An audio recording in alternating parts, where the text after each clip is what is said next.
What's going on, YouTube? Wild Lion Games here. We're going to check out this indie football game called Sunday Rivals. It's available right now on Steam in early access for $15.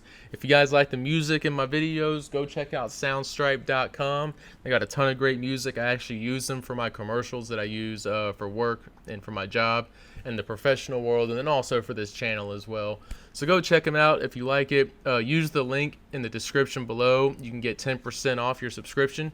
So back to the Sunday Rivals. I played a few games to see what it was about and share my thoughts as like a early access preview, review, thoughts. It's not really a review, so I guess just here's my initial thoughts and what I hope to see for the future. So the game totes a different graphic style, as you can see, especially compared to the other two indie football games out there. It has a low poly texture look, and honestly, I kind of like it, really. They kind of look like little Lego dudes running around, but it's clean, it's sharp, the textures look nice, they're high quality, the shadows are great. I think that's what sells it, though, to be honest, is the textures, because of how clean it looks and also how vibrant the colors are. Like, sure, when you look at Maximum Football or Axis, the player models look a little bit more lifelike and realistic. Axis, not so much, but especially Maximum, the colors just kind of fall flat. It's very dull. So even this game's characters are more boxy. It's still well done. But I know y'all don't care as much about graphics. You can see those for yourself, which is why I don't like to cover them for too long, because graphics are more of a visual thing. You want to hear about gameplay, and I gotta say it's pretty meh. It's all right. Good thing it's in early access, to be honest. I think $15 is a kind of a steep price tag, especially for a game that's lacking a ton of features and still has a whole bunch of makeup work to do in the gameplay department. But I guess if he plans on adding more, which he does, he plans on adding a lot more features, which I'll get to for the future section of the game here towards the end of the video. You can also find that time stamped down in the description below as well.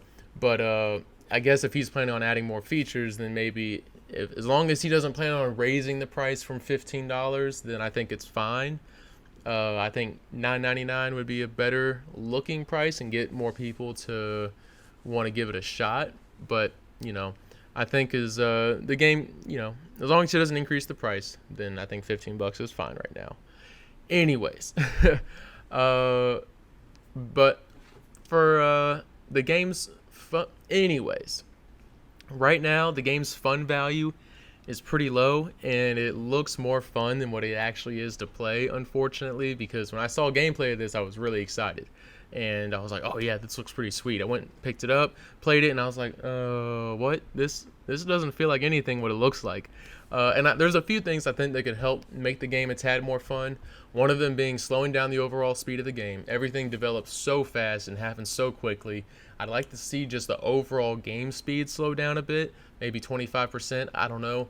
I think this would just help the game be easier on the eyes and be able to read the defense, watch plays develop, see the animations, let you breathe a little bit, and also just, you know, find a way to make the less talented teams more fun to play with. Like, I love Jacksonville, but their ratings are so bad in this game that you can't even be competitive. It is awful. Well, you know, I guess it's kind of like real life because, you know, we suck. But at the same time, in the video game world, you got to make even the bad teams somewhat enjoyable to play with, you know? Because, like, I couldn't put up anything. I mean, granted, the control scheme is super different. It's a lot to get used to. Playing with a bad team makes it really tough. But a lot of guys, a lot of gamers have their favorite teams are Jacksonville or, you know, the Dolphins or Washington or Cincinnati or all these, you know, mediocre teams. But honestly, in this game, if you're not playing with the Seahawks or the Broncos or the Packers or Atlanta, you're going to struggle. So I would just a suggestion to find a way to make the teams that aren't as good, at least, you know, find a way to make it close by where the player can make good decisions and make the game close. The input analog is horrible. You got to fix the control scheme, because holy cow, dude, it is confusing. So our whole lives we've been conditioned in playing football games that, you know, X is to dive out and tackle somebody. If we hit B, we're hitting that nice spin move. If you're on defense and you press Y, you're jumping up and trying to intercept the ball. So in this game, when it's Y to change players and B is to dive and X is to swat the ball, I'm like, oh my dude, you give me a headache here. Like, I'm all for new control schemes. Believe me, I'm a huge backbreaker fan, and that has the most out there control input of any of the football games. But this ain't it. If you're going to use button inputs, it needs to be familiar for gamers who've been playing football games their whole lives and are used to how the buttons are going to, be on the controller for what our input is. I think it just adds an unnecessary learning curve to the game. So I highly suggest adjusting the control input, and if you want to leave it in there for your own creative decisions, I respect that. But I would add in the ability to custom map the button input, just to I think changing it up just isn't necessary. Running the ball in the game is fine. However, you're pretty much never going to break a tackle unless you use A to truck stick somebody. So it's either run them over or you're getting smacked. I got to give him props, though, because, hey, you can at least truck somebody. And I'm looking at you, Access 20. So he's also got defensive line play at the line of scrimmage. I mean, it's simple. You can just tap A repeatedly and break the block. But, again, looking at you, Axis, you've been producing a game for a few years now, and we still don't have any moves at the defense, or we don't have any moves at the line of scrimmage when controlling a defensive tackle. And keep in mind, Sunday Rivals is made by one dude, just one guy.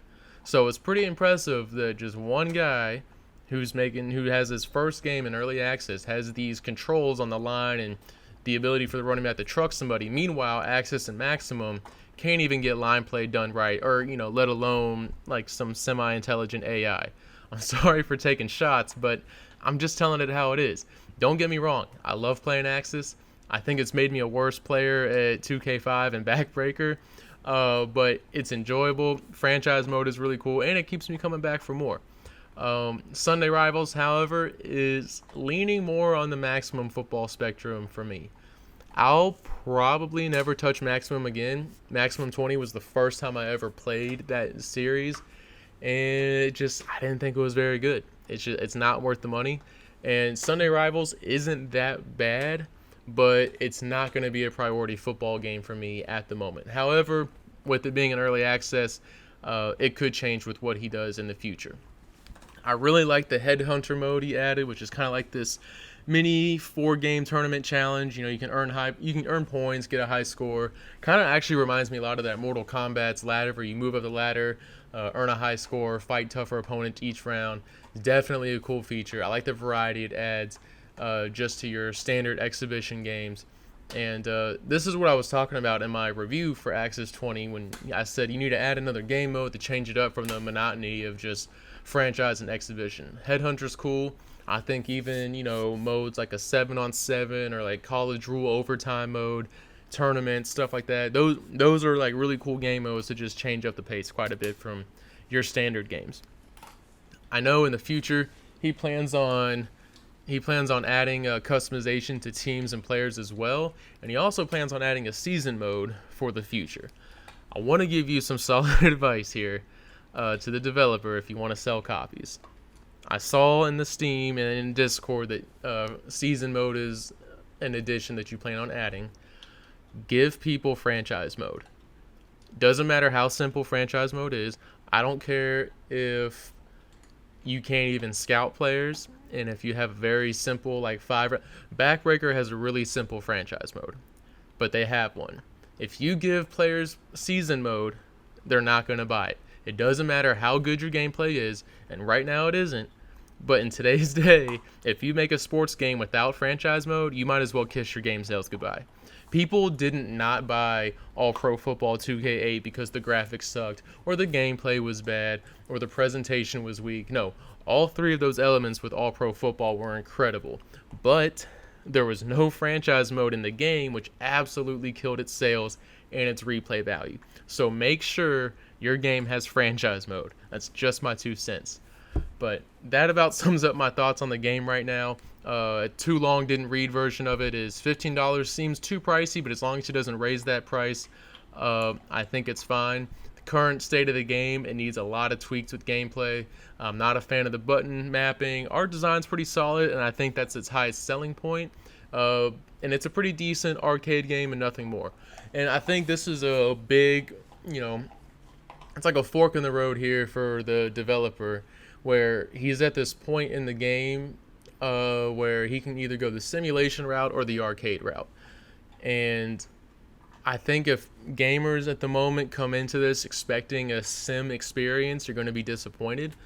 And that's not because of the low poly textures. I find that unique in a positive way. But I think now it's time to take what's positive about your gameplay strengths and then create something unique that stands out there as well. Because right now your graphics stand out, which is great. So you got one part of it down.